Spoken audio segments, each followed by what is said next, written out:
guten Morgen. Ich dachte, ich nehme euch mal mit auf den Weg zur Arbeit, denn das ist es, wofür ich die Zero gekauft habe. Es ist jetzt 6:45 oder 7:45, wie wir Berliner sagen. Ich bin schon ein paar Minuten unterwegs, habe noch etwa 34, 35 Kilometer vor mir. Navi sagt eine Stunde. Warum fahre ich mit dem Navi? Kenne ich den Weg zur Arbeit nicht? Natürlich kenne ich den Weg zur Arbeit. Ich weiß nur nicht, wie der Verkehr aktuell ist. Das heißt, ich lasse mich mit Google Maps leiten und hoffe damit immer morgens die schlimmsten Staus zu umfahren.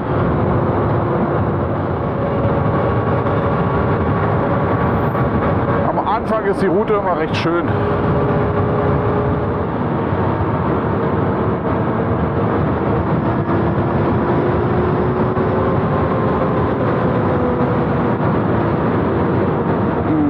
Morgens ein bisschen Wasser und dann geht es dann wieder besser. Dann will ich mal was über das Motorrad erzählen. Die meisten Daten werdet ihr kennen, wenn ihr euch zumindest ein bisschen dafür interessiert. Nur für die, die es nicht kennen. Eine Zero DSR.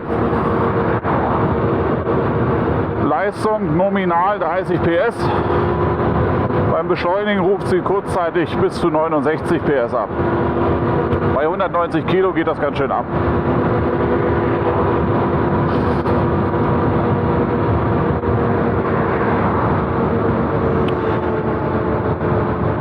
Der Akku hat 14,4 Kilowattstunden. Das interne Ladegerät leistet 1,3 Kilowatt. Einfach gesprochen ist sie ganz leer. Dauert es etwa 10 Stunden, bis sie wieder voll ist. Das heißt, normalerweise packe ich sie abends ans Ladegerät und nächsten Morgen ist sie voll. Heute bin ich mit 69% gestartet, denn ich werde damit bequem über den Tag kommen, sodass ich sie erst heute Abend wieder ins Ladegerät packen muss. Was mir jeden Morgen immer wieder sehr gut gefällt, ist, dass ich mich einfach leise vom Hof machen kann.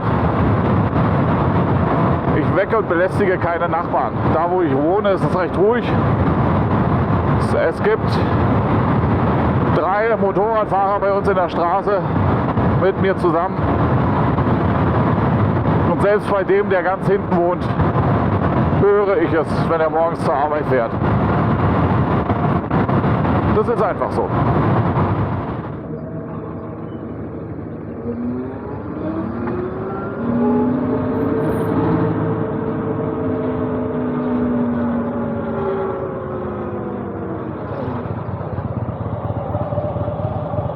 Morgen.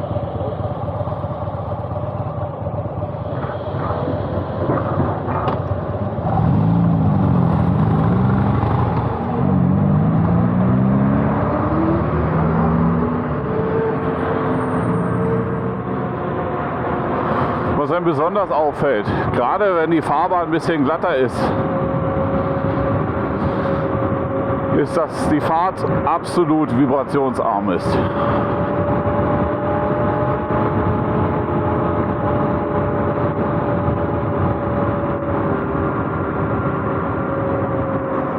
Man fühlt sich ein bisschen wie auf einem fliegenden Teppich.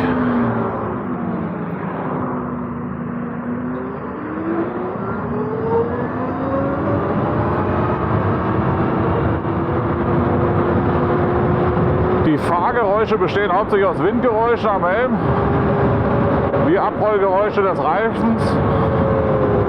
Und wenn du dann doch mal Gas gibst, jault der Motor so ein bisschen.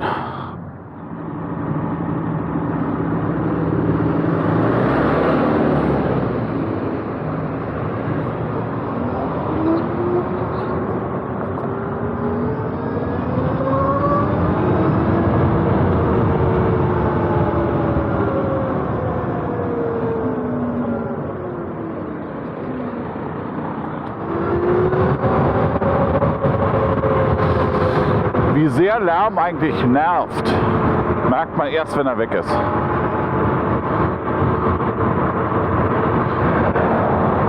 gerade den Weg zur Arbeit finde ich als mittlerweile recht entspannt. Zumindest von der Geräuschkulisse her.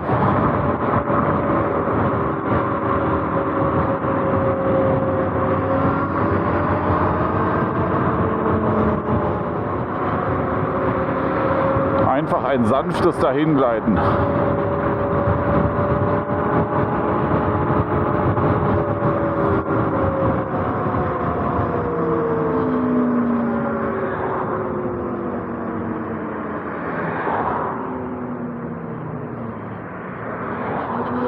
In Berlin mit dem Auto zur Arbeit zu fahren,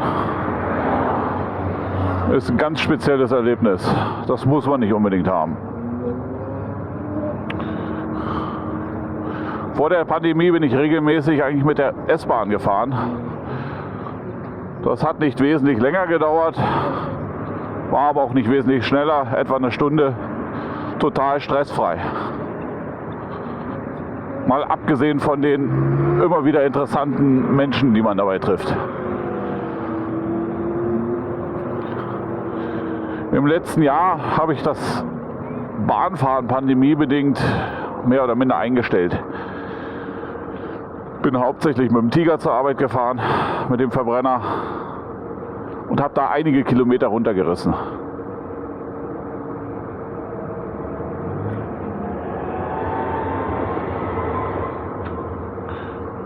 Und dabei habe ich festgestellt, dass das durchaus auch mit dem Motorrad anstrengend ist.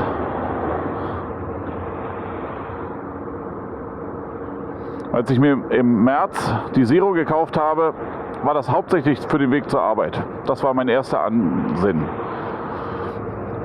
Denn das Thema elektrisch zur Arbeit ergibt in der Stadt einfach nur Sinn. Du hast lokal keine Abgasemissionen. Es ist zumindest von den Energiekosten, Spritkosten her, eine sehr preiswerte Angelegenheit. Und die Möglichkeiten sind umfangreich. Gerade im Zweirad hast du den Umstand, das gibt Roller ohne Ende. Und ich stelle fest, auch in Berlin sind immer mehr elektrische Roller unterwegs. Angefangen hat es mit den Mietrollern, aber jetzt nehmen die auch im privaten Bereich überhand. Ergibt ja gerade für jemanden, der nicht zweiradaffin ist, durchaus Sinn.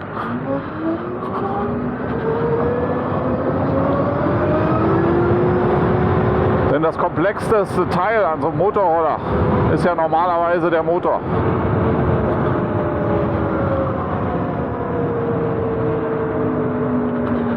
Und die Elektroroller versprechen da unheimlich wenig Wartung. Es sind lediglich die mechanischen Komponenten, Räder, Bremsen, Bremsflüssigkeit. Und der Akku ist oftmals entnehmbar. Das heißt, du kannst ihn im Winter mit in die Wohnung nehmen. Du kannst ihn zu Hause laden, du kannst ihn im Büro laden. Nur ich mag einfach keinen Roller fahren.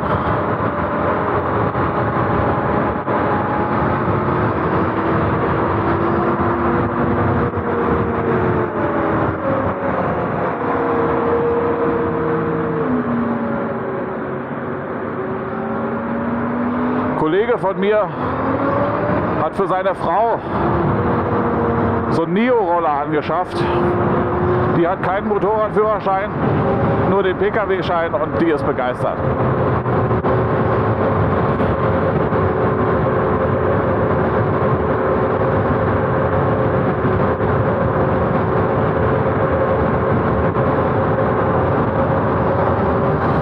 Also elektrisch.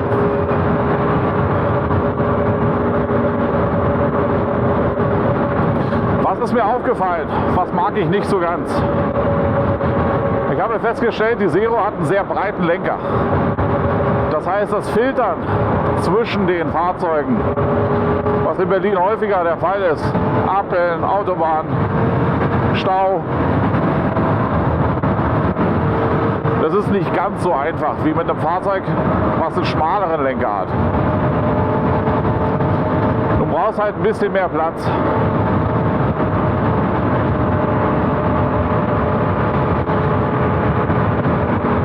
Und das ist es auch schon. Der Rest gefällt mir super gut. Ich mag es, mich leise an die Autos ranzuschleichen. Und wisch und weg. Und bei Grün bin ich wieder los.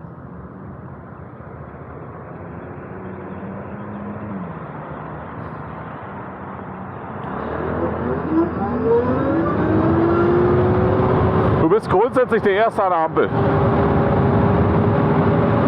Und selbst wenn du mal einen Motorradfahrer neben dir hast, der Lust hat auf ein kleines Stechen, in den allermeisten Fällen verliert er dann, wenn er schalten muss. Du musst dir keine Gedanken machen, in welchem Gang du bist. Du kannst die Maschine nicht abwürgen. Du greifst einfach rechts, drehst und fährst los. Und solltest dabei regelmäßig den Tacho im Auge behalten. Denn im Nu hast du die 50 deutlich überschritten.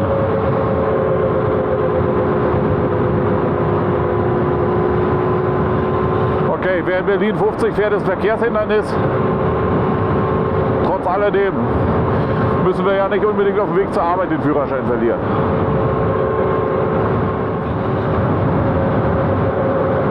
Über die Reichweite in der Stadt brauche ich mir ehrlich gesagt keinerlei Gedanken zu machen. Zero gibt die Reichweite innerorts mit 262 Kilometern an. Ich weiß nicht ganz, wie sie das gemacht haben.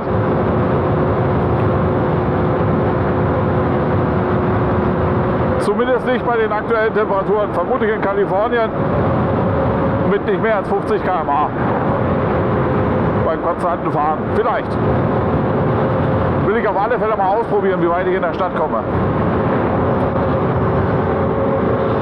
Bei den kalten Temperaturen, die wir im März, April hatten, habe ich es problemlos geschafft, zweimal zur Arbeit und wieder zurückzukommen.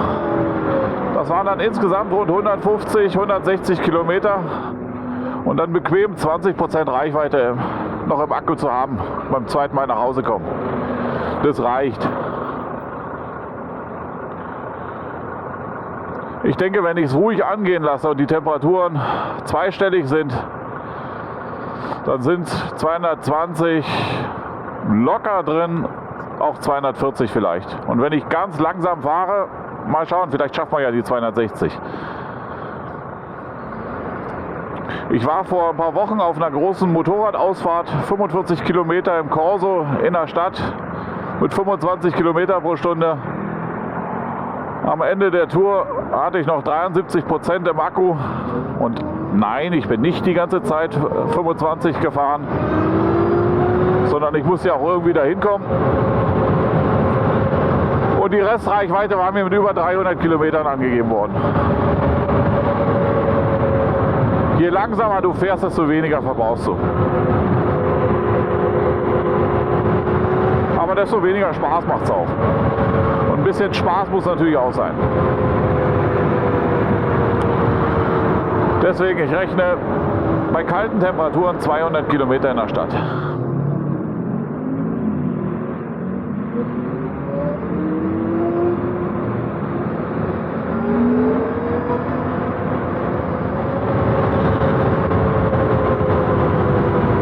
Sehr interessant finde ich gerade für den Stadtpendler die Modellpalette von Zero. Es gibt letztendlich zwei Bauarten, die für die Stadt geeignet sind. Das ist die FX-Reihe mit der FX und FXS. Die haben den kleinen Akku, 7,2 Kilowattstunden, die Hälfte von dem, was die hier hat. Haben eine Nennleistung, die bei 15 PS liegt, Spitzenleistung liegt bei 30 und sind in der Stadt angegeben mit bequem über 100 Kilometern.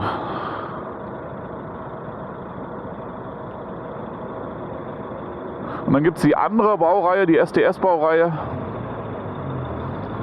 Da hätten wir einmal die Siemens, die Siro DSR und die kleine Schwester, die DS, die sich von der DSR hauptsächlich im Motor unterscheidet. Der hat nämlich auch nur nominal 15 PS Leistung, ist damit A1 fähig. In der Spitze sind es dann aber fast 60 PS. Muss man sich mal reinziehen. Das Vierfache der Nominalleistung und das ist A1 fähig. Irre.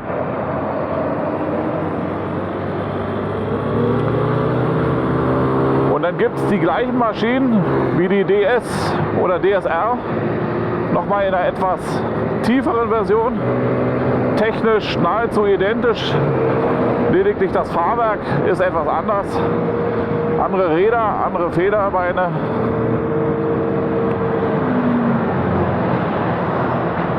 Und ein anderes Schutzblech.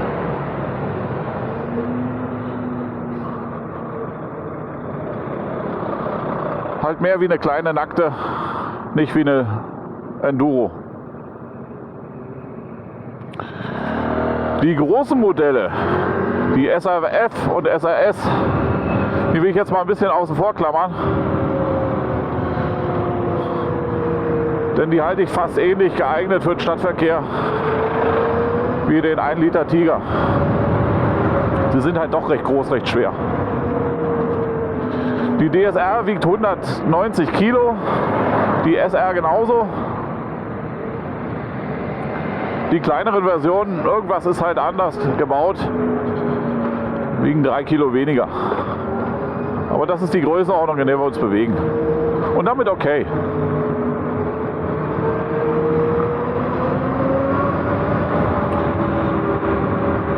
Allen gemein ist, dass sie keinen herausnehmbaren Akku haben. Das heißt, ich brauche zwingend einen Stellplatz mit einer Steckdose. Ich habe jetzt das Glück, dass ich ein Carport zur Verfügung habe, mir dort eine Steckdose legen konnte. Damit ist das Thema Aufladen über Nacht für mich kein Thema.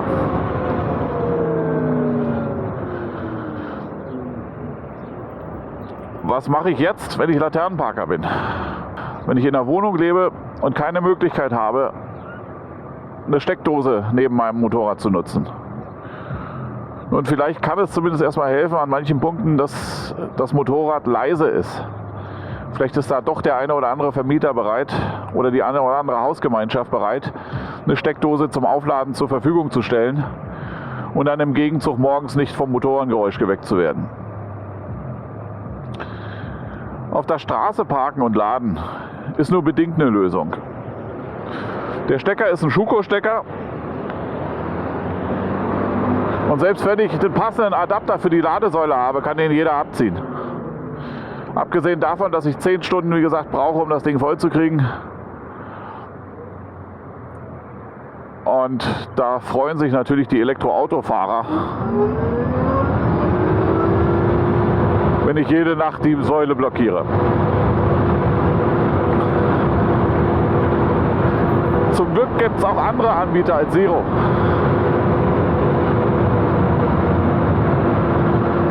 Super Soco hat die TC Max. Die hat 5 PS in der Spitze 7. Fährt auch 95 km/h. Hat einen etwa 3 Kilowattstunden Akku, der rausnehmbar ist. Der müsste so im Bereich um 20 Kilo wiegen. Da kann ich die Maschine vor der Tür stehen lassen, den Akku mit rausnehmen. Angegebene Reichweite sind wohl Richtung 110, 120 Kilometer. Sollte also in der Stadt durchaus ausreichen. Insbesondere, wenn ich den Akku rausnehmen kann und ihn vielleicht am Arbeitsplatz laden.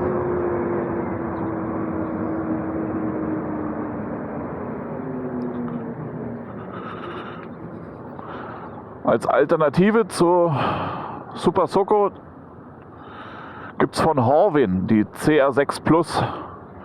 Die hat einen etwas größeren Akku, der liegt bei 4,2, 4,3 Kilowattstunden. Die hat bis zu 15 PS, liegt damit auch in der A1-Klasse.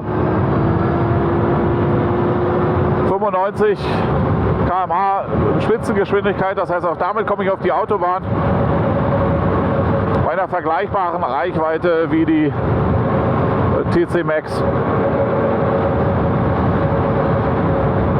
Die kosten deutlich weniger als die Zeros. Die TC Max ist irgendwo im Bereich 4.500 Euro, 5.000 Euro unterwegs. Und die CA6 Plus habe ich irgendwo gesehen bei 7.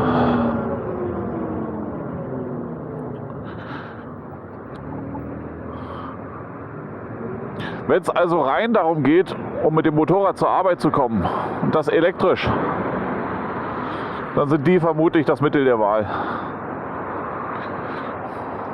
Das Vernünftigste.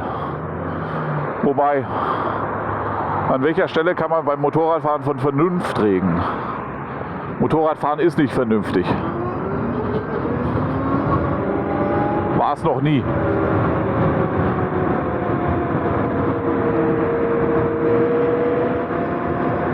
Aber das ist uns allen ja bewusst.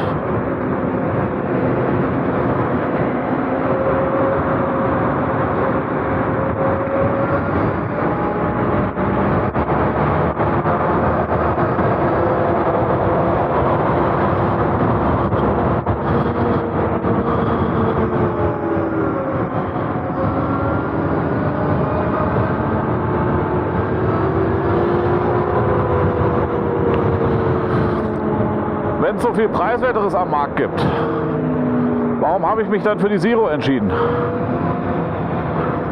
Nun, in erster Linie, zu dem Zeitpunkt wusste ich das alles noch nicht. Ich habe mich erst hinterher mit dem Thema Elektromotorrad enger beschäftigt. Dabei aber festgestellt, dass ich durchaus mit der Zero doch alles richtig gemacht habe, zumindest für mich.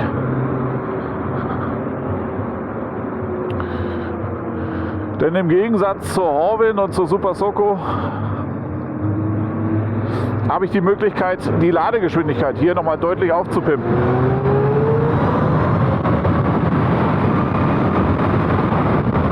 Boah, ich liebe es einfach, ab Gas ziehen und dann passiert was.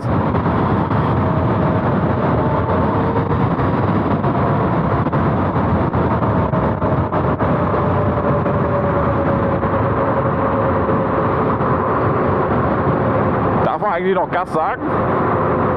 Egal. Nein, also wichtig ist, ich kann an der Ladetechnik der Zero was machen. Zero selber bietet da Verschiedenes an. Von externen Ladegeräten bis hin zum Einbau Schnelllader. Das werden wir aber ein andermal beschäftigen. Damit werden wir uns aber ein andermal beschäftigen. Aber auf diese Art und Weise habe ich dann die Möglichkeit, die Maschine auch tourenfähig zu machen.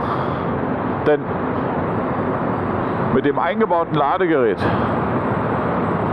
und einer Ladezeit von 10 Stunden von 0 auf voll ist es schön, wenn ich für den Moment Touren von bis zu 150 Kilometern machen kann. Aber wer will nur 150 Kilometer fahren?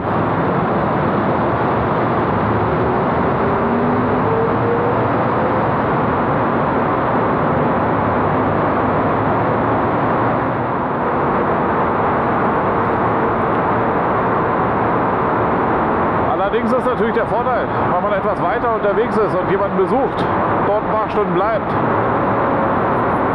dann kann man natürlich auch mit an die Schuko-Steckdose ran. Das bisschen Strom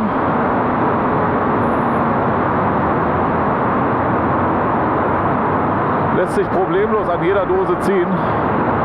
1300 Watt. Jeder Föhn hat mehr.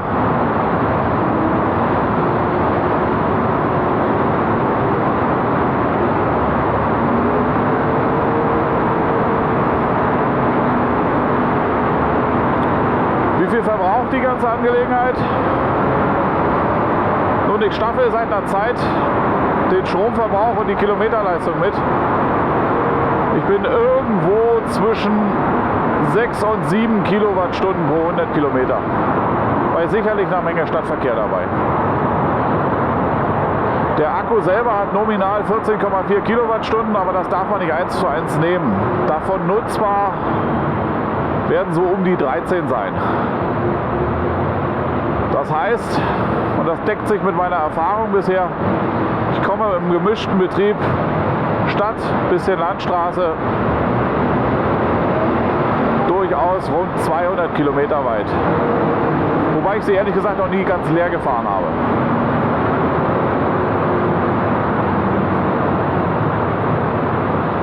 Die letzte Tour, auf der ich unterwegs war, waren 178 Kilometer und ich bin dann mit 7% Restreichweite rangekommen.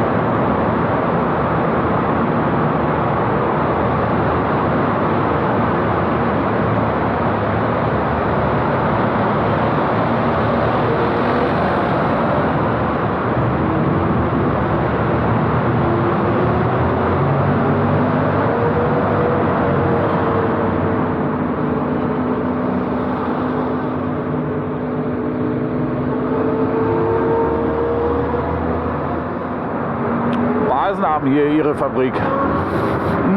Und es riecht gerade schön nach frischen Keksen. Oh, ist das lecker. Kriegt man gleich Hunger.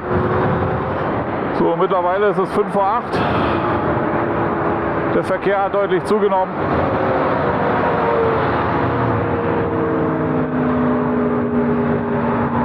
Aber zumindest rollt es.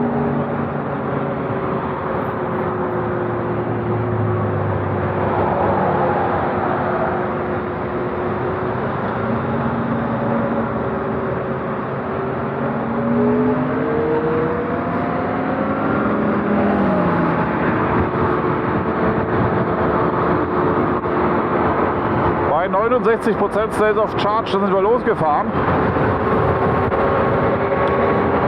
Ich habe jetzt noch 8 Kilometer bis zum Ziel, das heißt, wir haben rund 30 Kilometer hinter uns. Sind bei 53%. Das heißt, die 30 Kilometer haben rund 15%. 15, 16 in der Größenordnung der Gesamtladung bisher gebraucht. Passt wieder. Jedes Prozent etwa 2 Kilometer. Zumindest im gemischten Betrieb oder in der Stadt nicht allzu sehr getrödelt.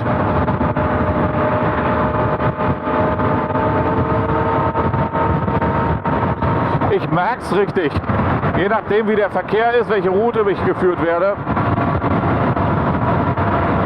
Bisher habe ich auf dem Weg zur Arbeit zwischen 15 und 23% alles Mögliche verbraucht.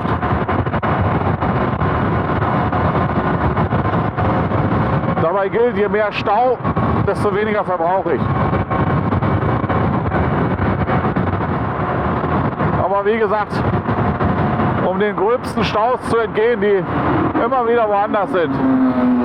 Ui, da hat es aber einer ganz eilig zur Arbeit. Und das ist das, was ich meine.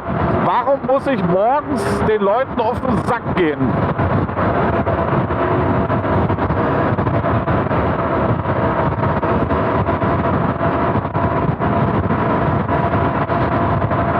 Ich meine, es ist schön, mit dem Motorrad zur Arbeit zu fahren.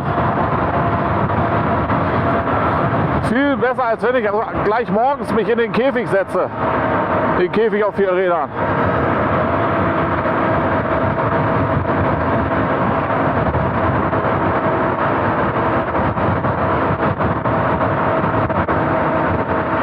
Aber ich kann die Aggressionen verstehen von Leuten, die sagen, Motorräder sind mir zu laut. Ich denke, mittel- bis langfristig werden wir uns sowieso an mehr Zweiräder in der Stadt gewöhnen müssen. Wir sehen es in Ländern,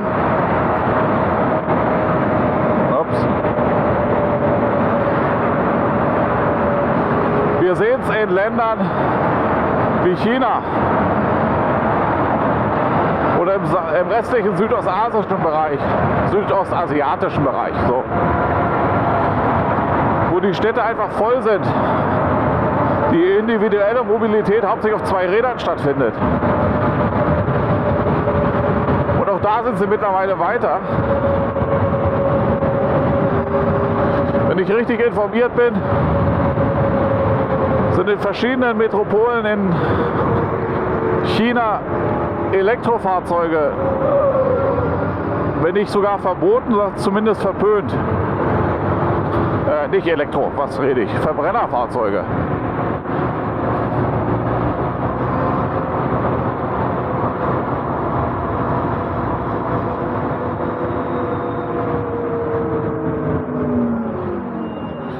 Und ich denke, wir können uns einen Teil unserer Verkehrsprobleme, die wir gerade in Berlin immer wieder haben und nicht nur hier, können wir uns wirklich aus der Welt schaffen, wenn mehr Leute mit dem Zweirad unterwegs sind. Und da ist gerade für Menschen, die nicht allzu viel mit der Technik am Hut haben, sondern die einfach nur sich aufsetzen und fahren wollen, ist ein Elektro-Zweirad gar nicht so verkehrt. Sei es nun als Pedelec oder S-Pedelec, als Motorroller oder Motorrad. Für die Stadt in meinen Augenblicken ideal. Ich brauche wenig Platz. Ich finde immer einen Parkplatz. Ich nehme einfach nicht so viel Verkehrsraum in Anspruch.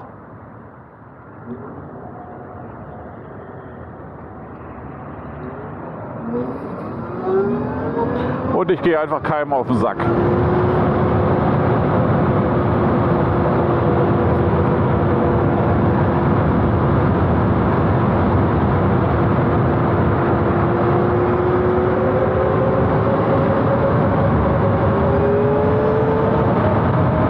So, ich habe jetzt noch 2,5 Kilometer. Ich verabschiede mich von euch. Ich hoffe, es hat euch gefallen. Wenn ihr Fragen habt, schreibt sie in die Kommentare. Ich würde mich natürlich sehr darüber freuen, einen Like dazulassen oder ein Abo, damit ihr auch weiter informiert bleibt, wenn ich was Neues veröffentliche. Und noch ein Tipp für all diejenigen, die zumindest gelegentlich zur Arbeit fahren. Schreibt euch den 21.06. in den Kalender. Ist jetzt demnächst ein Montag, der internationale Right to Work Day.